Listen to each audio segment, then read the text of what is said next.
જાન્યુઆરી મહિનાથી માર્ચ સુધી રેલવે ડિવિઝનની જે સી ટીમ છે તેઓએ ઉત્કૃષ્ટ કામગીરી કરી છે.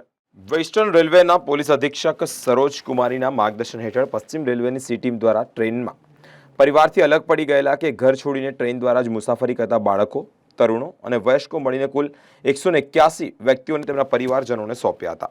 જાન્યુઆરીથી માર્ચ 2024 સુધી જ રેલવેની સી ટીમ દ્વારા જ એક ઉત્કૃષ્ટ કામગીરી કરવામાં આવી છે. ત્યારે અધિક્ષક સરોજ કુમારી દ્વારા જ બિરદાવવામાં પણ આવ્યા છે. રેલવેની સી ટીમે વિવિધ પોલીસ મથક હેઠળ કરેલી કામગીરી જે વાપીના 2 બાળક, 5 બાળકી, વલસાડના 1 બાળક અને 2 બાળકી, સુરતના 23 બાળક અને 27 બાળકીઓ, ભરૂચના 3 બાળક, 4 બાળકી, વડોદરા 10 બાળક અને 16 બાળકી, આણંદના 2 બાળક, 2 બાળકી, ગોધરાના પણ બાળક અને બાળકી. મિત્રો, કુલ 43 બાળકો અને 60 બાળકી મળી કુલ 103 બાળકો અને બાળકીઓને પરિવારજનો સાથે પુનઃ મિલન કરવામાં આવ્યું છે.